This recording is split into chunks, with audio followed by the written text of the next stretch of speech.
ছাড়েন, আপনি আপনার রবরে বলেন, ক্ষমা করে দিবে কে?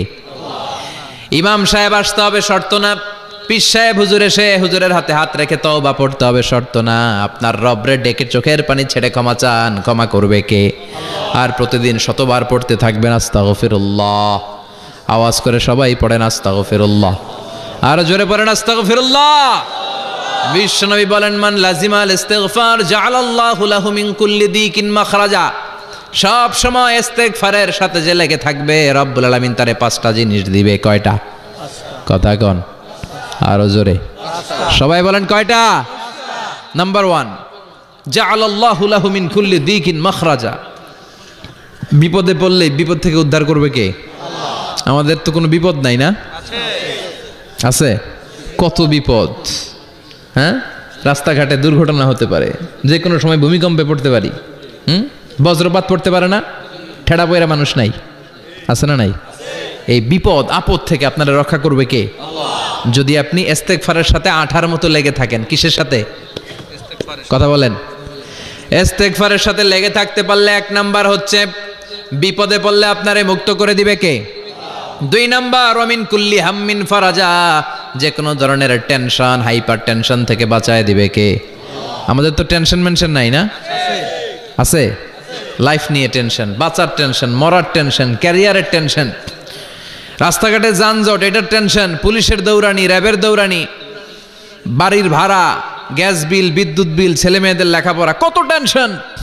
এই সব টেনশন থেকে আপনারে মুক্ত করে দিবে কে? 3 নম্বরে ওয়ারযুকহু মিন হাইসু লা ইয়াহতাসিব, এমন জায়গা থেকে আল্লাহ আপনার রিজিকের ব্যবস্থা করবে আপনি কল্পনাই করতে পারবেন না। সুবহানাল্লাহ পড়েন।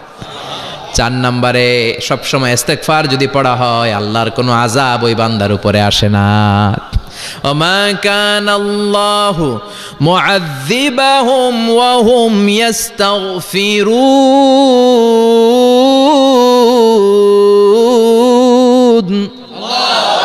যতক্ষণ আমার বান্দা আমার কাছে ইস্তেগফার পড়তে থাকে আমার কোনো আযাব বান্দারে পাবে না। যতক্ষণ ইস্তেগফার পড়বেন আল্লাহর কোনো আযাব আপনার উপর আসবে না। 4টা গেল। 5 নাম্বার, বারবার ইস্তেগফার পড়লে রফিক ভাই আল্লাহ আপনারে মুস্তাজাবুদ দাওয়া বানিয়ে দিবে। দোয়া করা মাত্র কবুল করে নিবে কে? আল্লাহ। মুস্তাজাবুদ দাওয়া বুঝেন তো? মানে যিনি হাত তুলতে দেরি কবুল হতে দেরি হয় না। বারবার ইস্তেগফার পড়ে দেখেন যে আপনার দোয়া কেমনে কবুল হয়। ইমাম আহমদ ইবনে হাম্বলের নাম শুনেছেন? জি। হাম্বলি মাযহাবের প্রতিষ্ঠাতা, হানাফি, শাফিঈ, মালিকি। 4 নাম্বারটা আপনারা বলেন হাম্বলি। এই হাম্বলি মাযহাবের ইমামের নাম আহমদ ইবনে হাম্বল, জগৎ বিখ্যাত মুহাদ্দিস। একক স্বতন্ত্র হাদিসের কিতাব হিসেবে পৃথিবীতে সবচেয়ে বড় যে হাদিসের কিতাব ওইটার নাম মুসনাদ আহমদ ইবনে হাম্বল। 40,000 হাদিসের কালেকশন আছে এটাতে। এই ইমাম আহমদ ইবনে হাম্বল ওনার শেষ জীবনটা হাদিস পড়ানো, হাদিস কালেকশনের জন্য ব্যয় করেছেন। শহরের পর শহর, দেশ থেকে দেশ, দেশান্তরে ঘুরতেন একটা হাদিসের জন্য। উনি সফরে বেরিয়েছেন হাদিস কালেকশনের জন্য। প্রচন্ড শীতের রাত, উনি মাগরিবের নামাজ, এশারের নামাজ পড়ে একটা মসজিদে শুয়ে পড়লেন, আর শুয়ে শুয়ে হাদিস পড়তেছেন। কি পড়তেছেন? কথা বলেন।